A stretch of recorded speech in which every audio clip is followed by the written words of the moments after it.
All right, today on What to Do, we have a set of hedge trimmers, hedge cutters. They are Red Max in the shop, and the problem that they're having is the blades are not going back and forth. The unit we're going to be working on today, you can see, is a Red Max, and this is the CHTZ2460.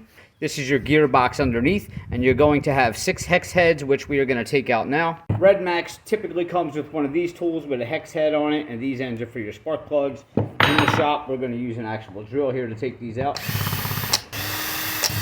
Now that the bolts are loose, you can go ahead and lift this up. Now these might be a little bit tight.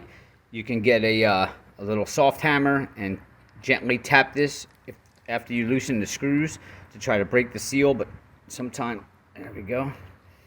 You can pull straight up, and there is your gearbox.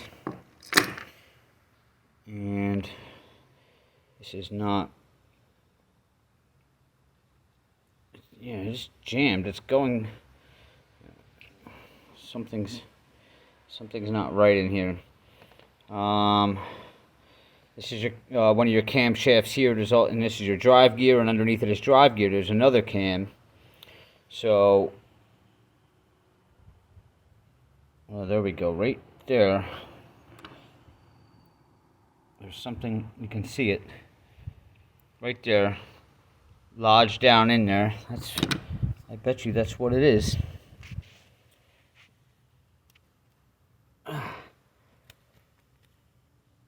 Oh yeah, that's like a stone. There it is. That's what it was. Now I just lost it. Oh, there it goes.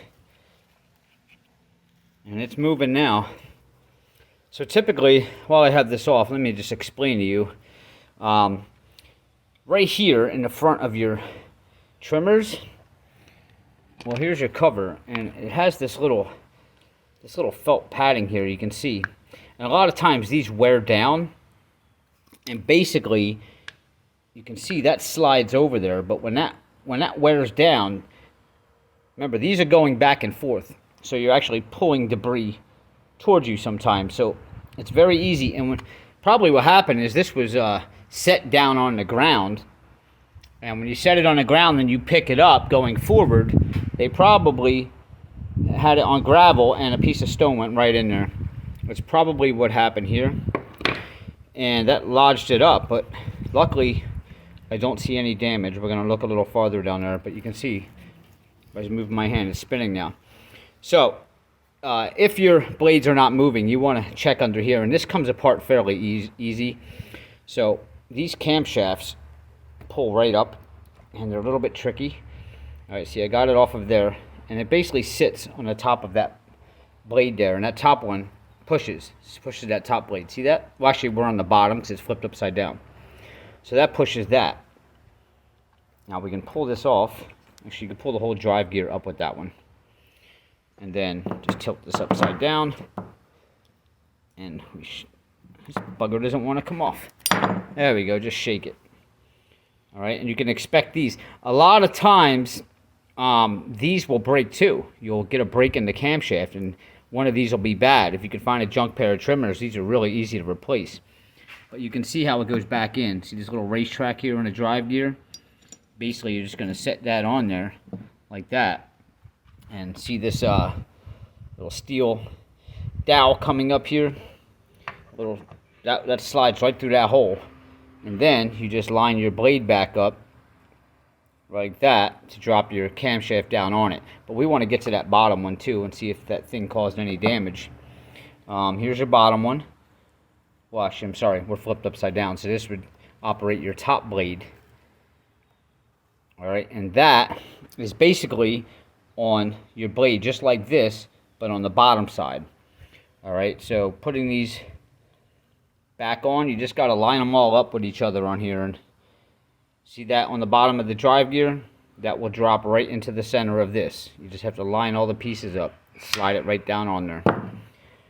All right, I'm going to feel around, make sure there's no other stones in here. Now, if you want to service these things, you could take that gear head off, and sometimes all this stuff will get all dried up in here, and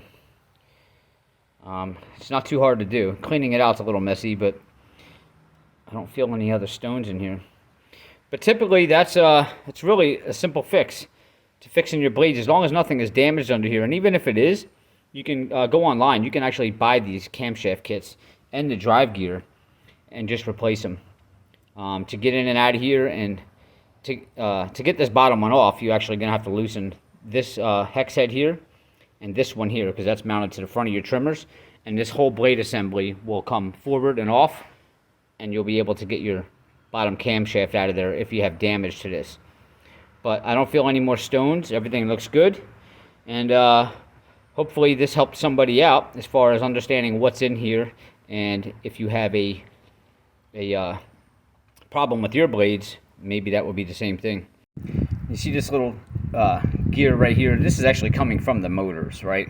So when you're giving it throttle, this is spinning. So in return, it's spinning this drive gear, all right? And as the drive gear spins, these cams are pretty much what go in and out, and that's what gives you your blade back and forth. So if you can understand how the operation is, then you'll understand how to fix it, or what might be the problem when they're not going back and forth. All right. Now, there's also another situation that you might run into with these blades. There's a bolt going through these blades, but in the middle of these blades, there's these little tiny spacers that slide back and forth. Basically, sometimes they break and they jam these up, and I'll do a separate video on taking these blades apart and show you what I mean.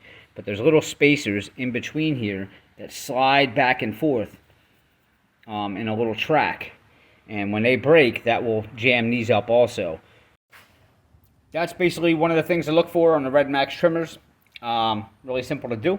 So please, guys, if you can hit subscribe below and give me a like, I'll see you on the next video.